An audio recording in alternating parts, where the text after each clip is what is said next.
UP पहला राज्य है। 2005 से लागू हो गई थी। हाँ, 2005 में यही लोग थे। आप कभी नहीं बोलते इन लोग। अरे राज्य के अंदर कौन थे? उन्होंने आदेश दिया था, ये ऑप्शनल था।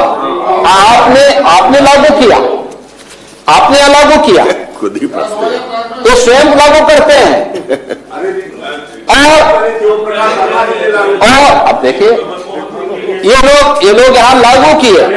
आप याद करिए, इनके कारनामे तो ऐसे हैं कि इन्होंने 2005 से लेके 2017 तक 12 वर्ष तक एक भी कर्मचारी का अकाउंट नहीं खोला। नहीं खोला अकाउंट, हमने खोला था अकाउंट। आप गलत बोल रहे हैं, आप पूरी जानकारी ले लीजिए। अकाउंट हमने, जब मुझे 17 में जानकारी मिली तो मैंने तत्कालीन चीफ सेक्रेटरी की अध्यक्षता में एक कमेटी गठित करके और फिर मैंने उनसे कहा, मैंने कहा बताओ क्या क्या हो सकता है, क्योंकि उस समय न्यू पेंशन स्कीम का न्यू पेंशन स्कीम का उस समय विरोध हो रहा था। और उस समय लोगों ने जब विरोध करना शुरू किया तो मैंने कहा इसके बारे में बताओ कि कैसे उस प्रकार का लाभ इन्हें प्राप्त हो सके जो पुरानी पेंशन से अच्छा हो। और यूपी पहला राज्य था जिसने कमेटी गठित की थी। कमेटी गठित करने के बाद जो उन्होंने बताया कि अगर कर्मचारी का और स्टेट गवर्नमेंट का शेयर 10 से बढ़ाकर के 14% कर दिया जाए तो इससे हर कर्मचारी लाभान्वित हो जाएगा। अगर किसी अच्छी स्कीम में अपने पैसे को लगाता है तो 20 वर्ष की सेवा के बाद, रिटायरमेंट के बाद उसको जो हाफ पेंशन मिलनी चाहिए, यानी मूल वेतन का आधी पेंशन जो उसको मिलनी चाहिए, इसके बराबर पेंशन उसको प्राप्त होगी।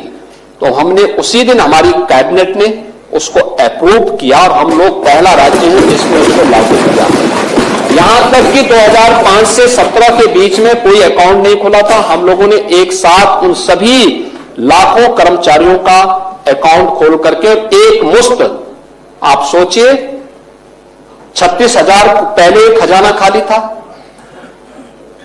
क्योंकि आपकी फिजूल खर्ची, लीकेजेज, व्यापक भ्रष्टाचार और उस सब के बावजूद 36,000 करोड़ रुपए का किसानों का कर्ज माफी के बावजूद हम लोगों ने 10,000 करोड़ रुपए राजकोष से देकर के उन सभी कर्मचारियों के खाते में पैसा भिजवाने का काम किया था। और राज्य सरकार पहला, उत्तर प्रदेश पहला राज्य था जिसने इसको लागू कराया। और इसलिए राज्य सरकार कर्मचारियों के वेलफेयर के लिए, उनके लिए हर प्रकार से कदम उठाने के लिए तैयार है। लेकिन आप एक बार उस परिणाम को देखो जिन राज्यों ने घोषित किया है, क्या स्थिति है वहां पर। वेतन के लाले पड़ रहे, नहीं दे पा रहे हैं। कर्ज लेकर के, बैंकों से कर्जा लेकर, कोई बैंक कर्जा नहीं दे रहा उन राज्यों को। मंदिरों से पैसा मांग रहे हैं। मंदिर में तो पैसा रहेगा, भगवान जहां लक्ष्मी जी रहेगी वहां पैसा नहीं रहेगा तो क्या रहेगा। देखो, दरिद्रता तो वहां रहेगी जहां नास्तिकता होगी। और इसीलिए मंदिरों में लक्ष्मी जी रहती है, विराजमान रहती है, श्री लक्ष्मी वहां विराजमान होती है, तो वहां तो पैसा रहना ही रहना है। और भारत,